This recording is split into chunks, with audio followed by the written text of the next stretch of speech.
Welcome back to the channel, I'm Graham, and today I'm going to be giving you a bit more insight into the Ryder Cup 2025, taking a closer look at the venue Bethpage Black and exploring some potential pairings for both Team USA and Team Europe. Let's start with the course. Bethpage Black is a beast designed by A.W. Tillinghast and opened in 1936. It's a public course run by New York State Parks and was host to the 2002 and 2009 US Opens won by Tiger Woods and Lucas Glover.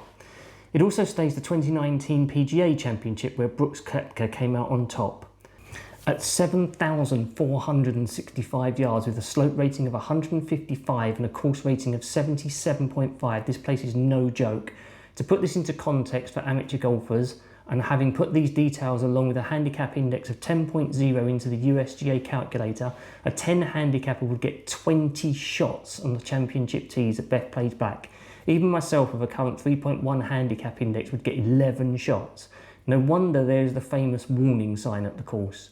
The course has massive organic shaped bunkers, dog legs that punish you if you miss the correct side of the fairway, and plenty of trees ready to block approach shots, especially on the front nine. Straight, long driving is absolutely key here.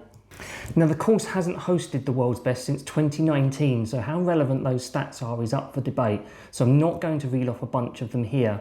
Back then, the top five were Brooks Koepka, Dustin Johnson, Matt Wallace, Jordan Spieth and Patrick Cantlay. Of those, only Cantlay is actually at this Ryder Cup.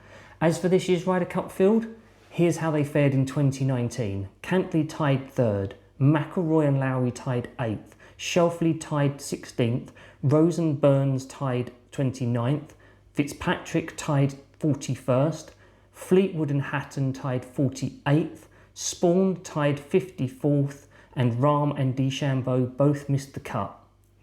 So only about half of the 2025 Ryder Cup field teed up here in 2019. But do remember, 6 years is a long time in golf. Rahm and DeChambeau are very different players today compared to 2019.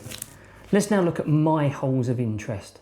Bethpage has some iconic tests and plenty of drama spots we'll be watching closely, but here are some of the holes I want to mention. The first hole. The atmosphere here is going to be electric. The first tee at a Ryder Cup is always insane. Imagine Rory or Bryson trying to cut the corner right out the gate. Sparks will fly. Imagine the roar if the first American foursome on Friday wins the hole and how that roar races back to the first tee. Alternately, imagine the hush from the first green if the opening European pairing go one up and how that will impact the groups back on the tee surrounded by the grandstands of supporters. The third hole is a 230-yard par 3 with a long narrow green. Even if you hit that green, a 3-putt is very much in play. It could be a very interesting opening par 3 after the first couple of holes have given the players a chance to settle down.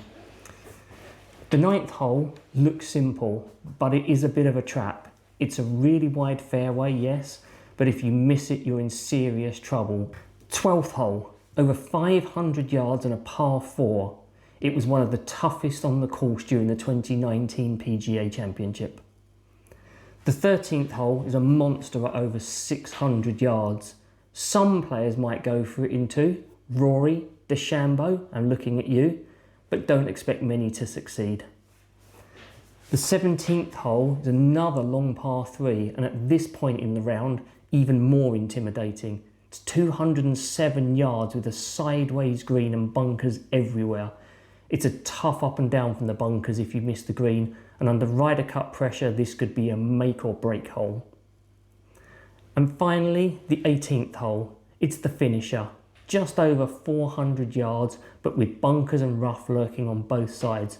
Under Ryder Cup pressure, a wayward tee shot into one of these bunkers could cost you everything. Alright, so let's move on to some potential pairings, starting with the Americans. The US only has 6 returning players from the 2023 team and just 6 from last year's President's Cup, so the chemistry maybe isn't as obvious as you think it might be. We'll almost certainly see Cantlay and Schauffele. That's one pretty certain. Expect Scheffler to partner with Henley or Burns. Scheffler and Henley worked well at the President's Cup, and Scheffler and Burns are close friends. I wouldn't be surprised if Justin Thomas and Bryson DeChambeau teamed up. Bryson's driving could fire up the New York crowd, and it might even just lift JT too. Think of it as the Rahm and Hatton pairing for Europe. As for the rookies, Keegan may have to throw a couple together. Maybe Ben Griffin and Cameron Young in a 4-ball? That sounds like a recipe for birdies to me. Have one interesting equipment note, and that's that Ben Griffin uses a Maxfly ball on tour. It's a very rare ball to be using, and it could complicate him playing foursomes, since matching golf balls in that format can matter as much as matching personalities. It's a quirk, but it's something to note. Now let's have a look at Team Europe.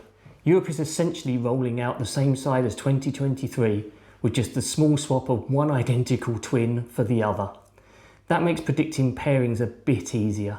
Expect Rahm and Hatton, McIlroy and Fleetwood, Rose and McIntyre, and Hovland and Aberg to feature at some point. The Lowry and Straka partnership from 2023 may not return. Both need better form to justify it in my eyes.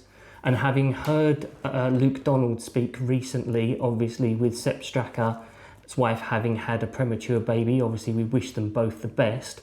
Obviously he's not going to be at Wentworth for the BMW, so his reps of playing and his ability to play with some of the other guys where Europe normally pair up all their Ryder Cup players in groups appears to be something that might get missed. So I'm still very conscious about that pairing of Lowry and Sepp Straka. Rasmus Højgaard could slot into afternoon 4-balls where chemistry is less critical with any of the experienced players.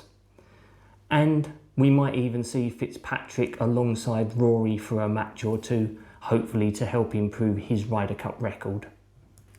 So that's Bethpage Black and some potential Ryder Cup pairings to look out for. In my next video I'll be ranking all 24 players, not by pure ability, but who I think will make the biggest impact at this year's Ryder Cup. Make sure to like this video, drop a comment with your favourite pairings and how many shots you would get or would like around Bethpage Black, and hit subscribe so you don't miss the rankings. And if you haven't already, check out my previous Ryder Cup video. I'm Graham, thanks for watching, and I'll catch you on the course soon.